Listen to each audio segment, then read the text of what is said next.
politics is a game, but now you're playing it knowing that if you tell people to take over the Capitol, they will.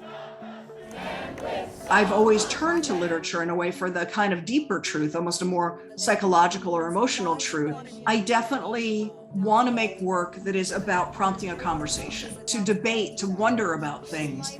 Writers have to be able to continue to do that practice. It is akin to journalists who also, as we know, are under attack, sometimes quite literally.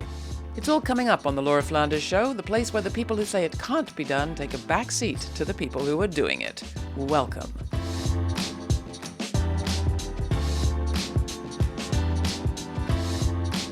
Are you curious about how the U.S. Republican Party became as crazy as it is today?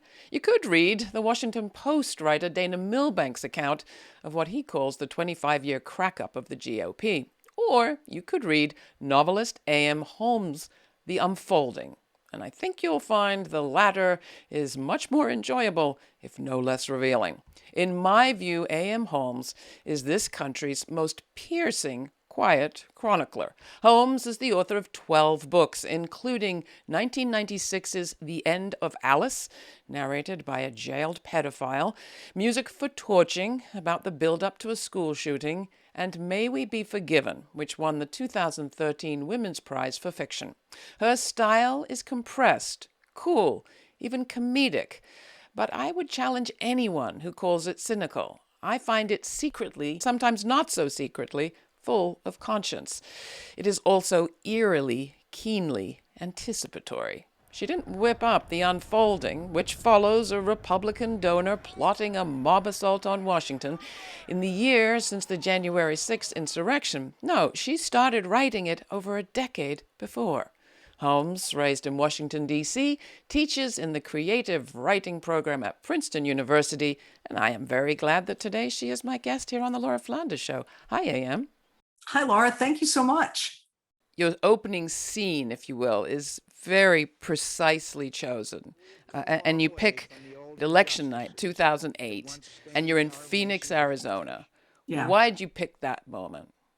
Well, because that's where John McCain was. Right? So John McCain returned to Phoenix, where he had lived, and also to the Biltmore Hotel, where he and Cindy got married. And there's so much fact in this, but that was where his campaign headquarters was that night. And I really wanted to look at American history, American political evolution, because I saw that night as being one where, on the one hand, many people, I bought a bigger TV that night. I invited friends over. We poured out onto the streets of New York City after it was announced that Obama had won the election. And I thought about, how do I look at this from the other side? How do I look at this from sort of the point of view of older white men who are now truly terrified that they have lost their grip on this party? And also looking back a little bit earlier historically to the night that I went to sleep thinking Al Gore had won. And then I woke up and met a guy named Hanging Chad, right? Who I'd never seen before. We all remember him. Yes. So I feel like there was an evolution in the sort of structure and control of the Republican Party from within, that by the time Obama had won, the elders of the party really did start to feel they'd lost control. And then as we got towards Trump becoming the nominee, that to me in some ways became proof that they'd lost control. And that's not even obviously in the book, but watching that evolution. And I think I can picture the guys in the book later debating, like, did we make Donald Trump? And the notion would be, we wouldn't know if we did, because that would be our plan in motion, that it wouldn't be traceable back to us. And I also feel like that also unleashed the incredible, that always had been there, rampant racism and sexism in this country that now we've seen, just growing and growing. And now with the rollback of Roe and so on, I just think, wow. And the school, the libraries the books being pulled back, and the librarians being told you can't, send a kid to another library. It's a very, very scary time. It was very helpful for me for you to start on that day, because as you said, it reminded us of just how aggrieved a whole population was about the election of, I think your protagonist calls him an African in the White House. Yes. What drew you to get inside the heads of the big man? What got you to do that as opposed to just focus or just ridicule? For me as a writer, I've always had this almost habit of picking, in a way, the least likely character to tell a story. So, at the end of Alice, who's the least likely character to talk about how we as society have done a bad job dealing with sexual abuse of children? Pedophile. I think, who's the least likely character to talk about the, explosion of racism and sexism in this country? An old white rich guy. So there's that piece of it, but I also feel like there was something for me on a deeper level of wanting to have some other sense of understanding of how this person evolved, what their own sort of trajectory had been.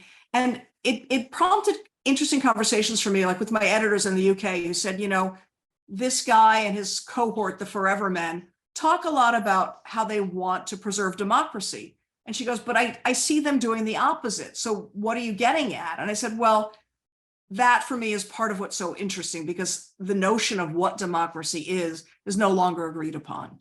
And so his version of democracy, he is dating back to, the founding fathers, where, probably many other people's version of democracy in this country would have occurred on that night when Barack Obama won. Just to quote a wonderful line from that scene in the hotel room, you say, being in that hotel room, this is the big guy reflecting, being in that hotel room on Tuesday, the election night, listening to men speaking in platitudes was a night unlike any other. It was the long goodbye, the end of not just an era, but the end of the America as dreamed by our fathers. And there are many quotes like that, capturing up how the big guy thinks about things. His wife ends up in a Betty Ford clinic. His daughter is having her own dramas at school.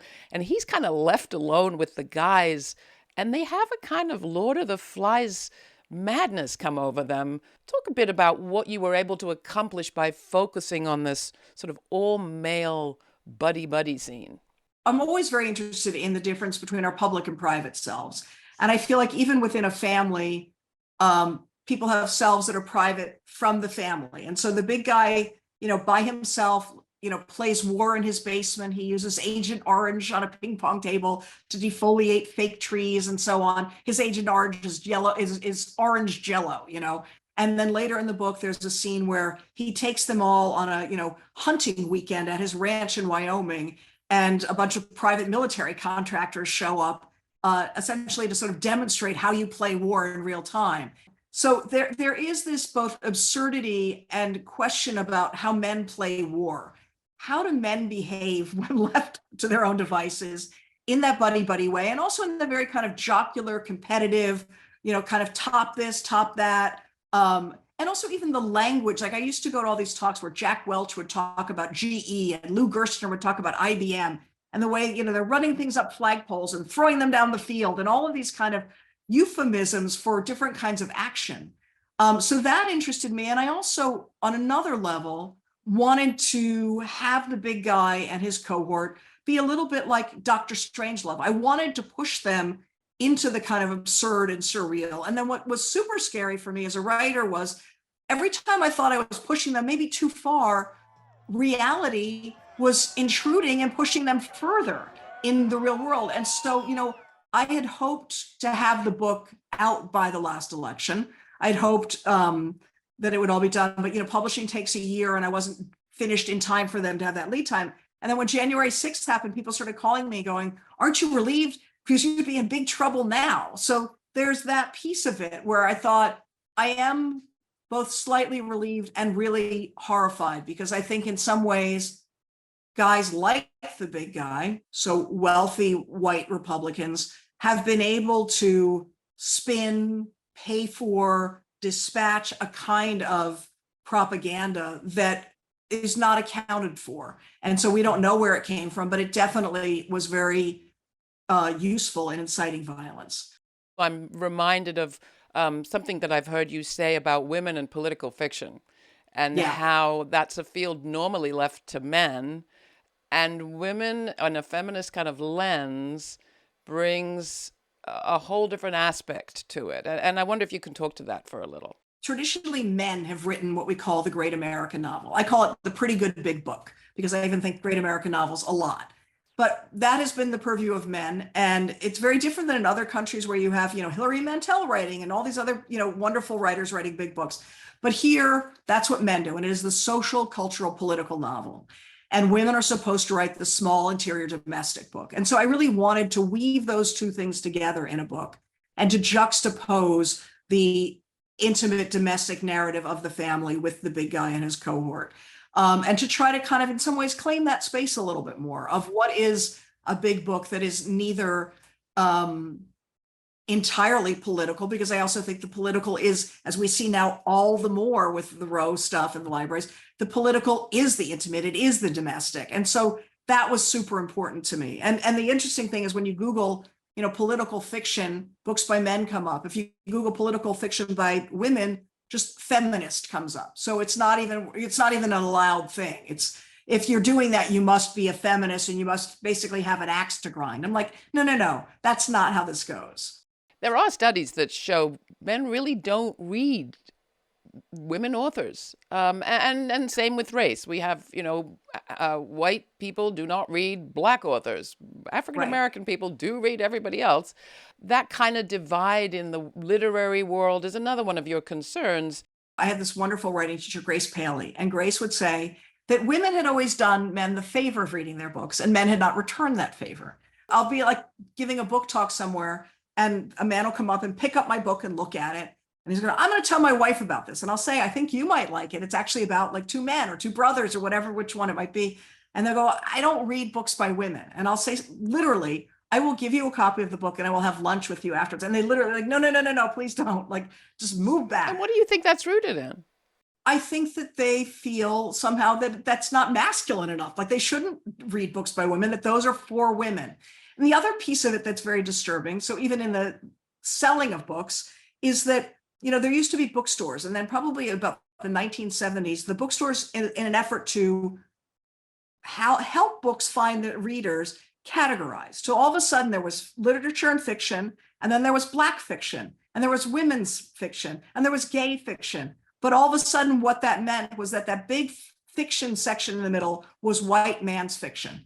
And people were then just dismissed out of it. And it's the same thing literally with history, that if you wish to study history that includes women, all of a sudden you have to take women's history. If you wish to study history that includes an enormous African, American and African global world, you must take Black history. There is not any sense still in our just standard curriculum that there are histories and they all are woven together and need to be represented together and explored together. If you write those accurate intersectional histories, you end up on the banned book page. Absolutely. Or the banned book table at the front of your bookstore.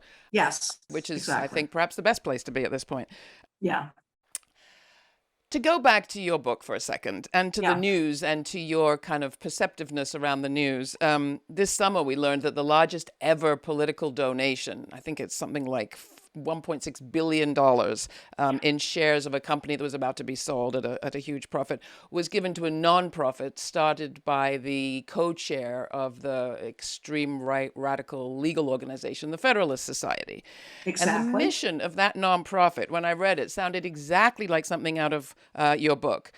It exactly. read, to maintain and expand human freedom consistent with the values and ideals set forth in the Declaration of Independence and the Constitution of the United States.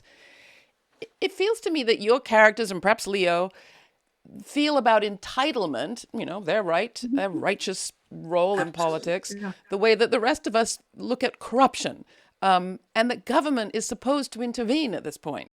Is it too late? I mean, going back to your Washington story, you grew up in the era of Watergate reforms and attempts to control money in politics. Looking at 2008, one saw two things. One saw the rise of social media in campaigning, and we all applauded Barack Obama for using, some of these new tools that hadn't been used by politicians before. And at the same time, there was also the beginning of what now is an open tap of dark money flowing in, where all of a sudden, so you have people disseminating information, ideas, propaganda, whatever it is they want to do that is in no way traceable.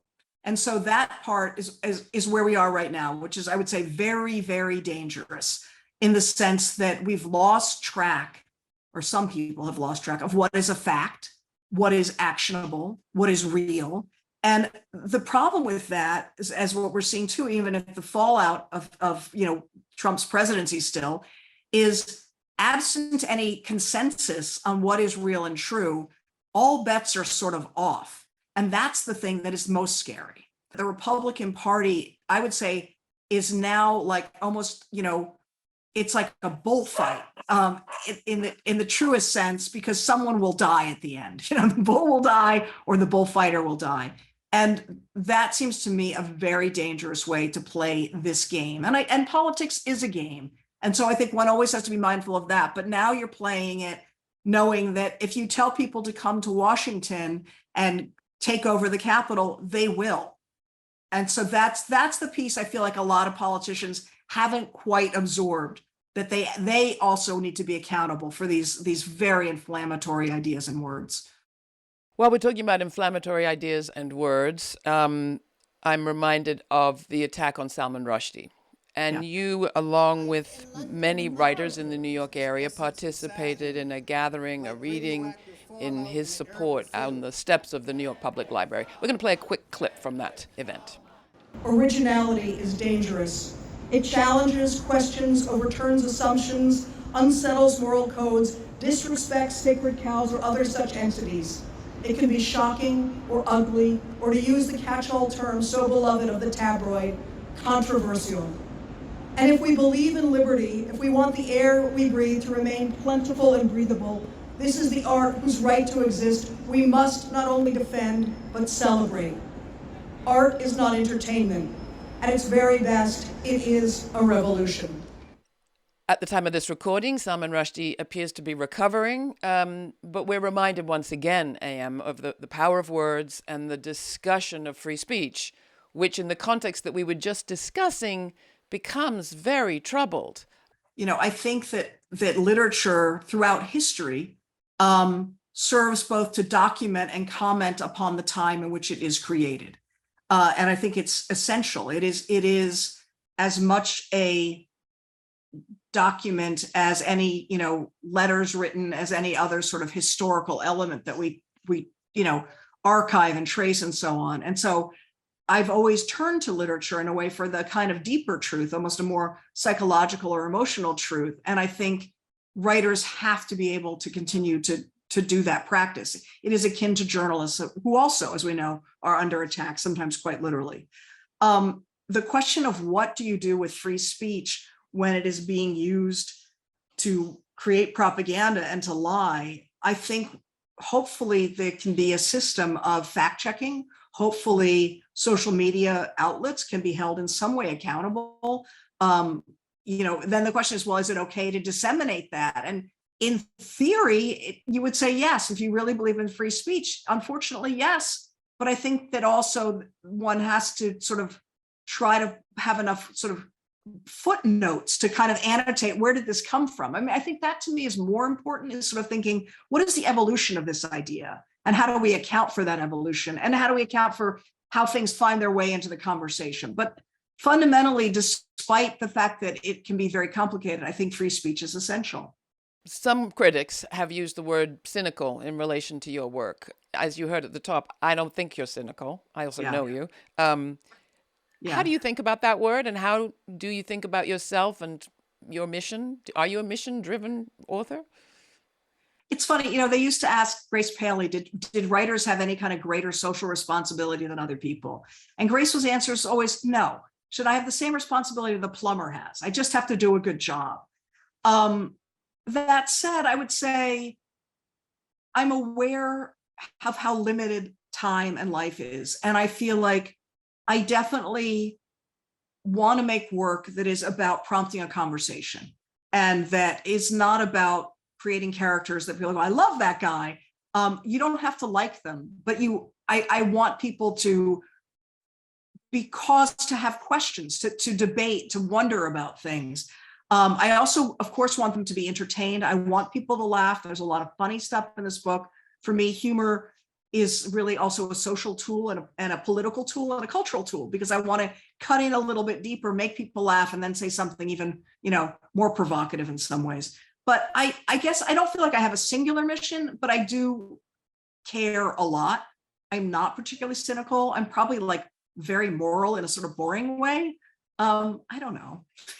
Finally, I guess, are there limits? Are there limits to compassion and empathy for your characters?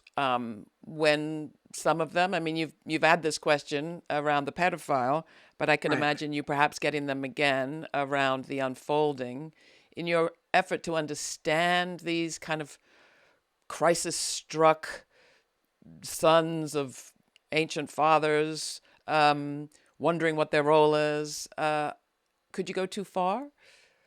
I was talking with the novelist Jeanette Winterson as I was writing this book, and I said, it's so political, and I'm worried about that part because I'm not a nonfiction writer. I'm not a true historian. And she said, stick with the characters. And I think for me as a novelist, the idea of telling the truth according to the character. So what is organic and true for that character is the most important thing. Am I telling their story? I don't invest in notions of likable. I don't even think so much about compassion. I think about who they are as a human. And that piece is really interesting to me. And I would say for any person, I don't think there is a limit to try and understand who they are as a human. I think our individual compassion or capacity for that could be altered. Like if someone in my family was hurt January 6th, physically injured, I would feel differently about certain people because my anger and my personal relationship would be different. But on the largest scale, I'm interested in human behavior, what compels us to do what we do. I'm just fascinated by that. Sounds like you're kind of hopeful. Well, I think, it's always, and I remember getting asked this after 9/11 when This Book Will Save Your Life came out. And people criticized me because it had a slightly optimistic ending, just a turn towards optimism. And I thought it is interesting to think about how to be optimistic or to think on the upswing when living at a time that is not inherently optimistic. And I would say we are now in a time that is not inherently optimistic. But I think that we, as humans, again, it is a human, drive to survive. So I'm thinking, I want to do what I can. I want to have the conversations I can. I want to keep people awake and talking. I think that's that is the one thing I can do. And have a laugh. I mean, they have to be able to have a laugh too. I think we share that mission. Wake up if you're falling asleep out there. Totally. You wouldn't be listening here. I would say May We Be Forgiven is your most optimistic and hope-filled novel. I read it not, I guess, that long after 9/11 and found it truly unputdownable and just a joy, actually, in a way that I didn't expect. So I'm all for it. We often close, and I'm going to close today, by asking our guests what they think the story will be that the future tells of this moment. Well, it's interesting. So I am a fiction writer. If I were to tell the story of the future of now, that following this moment, there was a profound shift and transformation, and that the generation that has held power for so long slowly faded off into the sunset, and a new generation of very different looking and different gendered people were able to grow into those roles and to show that power, when held across divides, and power when held by different races and genders and so on, is actually true power and is true democracy. A.M. Holmes, it's really been a pleasure talking to you. Thank you so much for taking the time. Thank you so much for having me. There's fiction based on fact, and facts you wish were fiction. The journalist Barbara Ehrenreich, who passed away this month at the age of 81, brought us decades of narrative journalism that introduced us to memorable characters, like the elder still working for a pittance cleaning motel rooms, or the young cheerleader hired to sell dubious doctors on the latest wonder drug, or the women hired at Walmart who almost upon being hired are offered help applying for food stamps, welfare, assistance, because the company knows that no one can survive, let alone support a family, on what they pay. The New York Times obituary of Ehrenreich was headlined, "Explorer of Prosperity's Dark Side," to which she would have said, bitingly I bet, that this wasn't prosperity at all, but rather pain, the pain of millions of the people she called society's anonymous philanthropists, who give their all and get almost nothing in return. Was her humor sometimes mean? I don't think so, because she meant it. She meant that this was wrong and we could change it, and we have work to do. You can find some of my interviews with Barbara Ehrenreich over the years through our archives at our website. And don't forget, we also have a podcast, which you can find all about right there. Till the next time, stay kind, stay curious, and mean it. Thank you, Barbara. For the Laura Flanders Show, I'm Laura. Thanks for joining us. For more on this episode and other forward-thinking content, subscribe to our free newsletter for updates, my commentaries, and our full uncut conversations. We also have a podcast. It's all at lauraflanders.org.